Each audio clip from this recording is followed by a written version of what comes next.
मिट्टी में मिल गया आजम खान का गढ़। योगी आदित्यनाथ ने ढीली कर दिया कड़। बोल कर भी बाबा को आंखें नहीं दिखा पाएंगे आजम खान।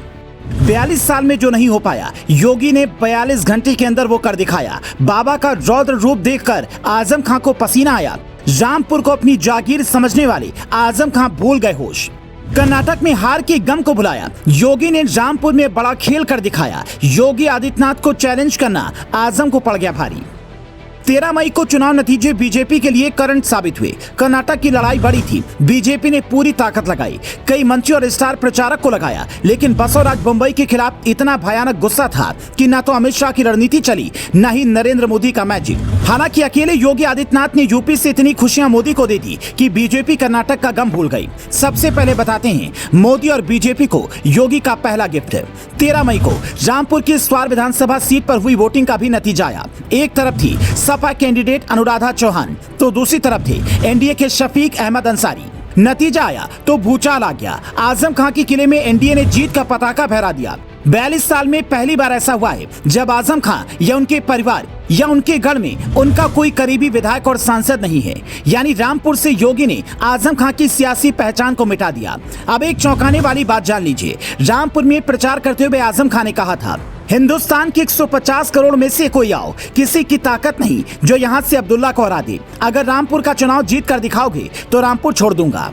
बाबा ने ऐसी चाल चली कि आजम खान का किला ध्वस्त हो गया और अब आजम खान अपनी बोली गई बात पर पछता रहे हैं। अब आपको बताते हैं कि योगी ने बीजेपी और मोदी को दूसरा बड़ा गिफ्ट कौन सा दिया। दरअसल 13 मई को यूपी निकाय चुनाव के भी नतीजे आए। ये पहला ऐसा चुनाव था जो अकेले योगी आदित्यनाथ के नेतृत्व में बीजेपी ने लड़ा।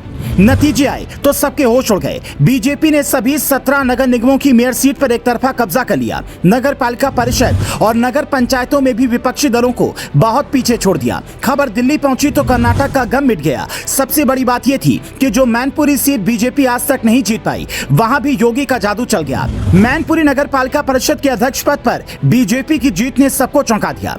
लेकिन योगी अपनी कामयाबी से खुश होने की बजाय और ज्यादा मेहनत करने पर यकीन रखते हैं, बिल्कुल नरेंद्र मोदी की तरह। तभी तो उत्तर प्रदेश निकाय चुनाव में रिकॉर्ड तोड़ सफलता के बाद मुख्यमंत्री योगी मिशन 2024 में जुट गए ताकि मोदी की राह आसान की जा सके। योगी आदित्यनाथ ने नगर निकाय चुनाव में कुल 50 रैलियां की थीं। इन रैलियों का ही असर था कि पिछली बार हारी गई सीट मेरठ और अलीगढ़ की सीट भी भारतीय जनता पार्टी के खाते में चली गई। लेकिन निकाय चुनाव खत्म होते ही 24 घंटे के भीतर योगी आदित्यनाथ मिशन 2024 में जुट गए। बीजेपी मई और जून महीने में मतदाता जनसंपर्क अभियान चलाने वाली है और टारगेट पर सूबे का हर वोटर होगा। 2019 में जिन लोकसभा सीटों पर बीजेपी को कम मार्जिन से जीत मिली थी, वहां की लिस्ट योगी ने तैयार कर ली है। वहां प्रचार का जिम्मा योगी खुद संभालेंगे। योगी और मोदी ने इस बार यूपी में 80 सीटें जीतने का टारगेट रखा है। 80 में 80 जीतना लगभग नामुमकिन है, लेकिन सबको पता है कि इस जोड़ी के लिए कुछ भी असंभव नहीं।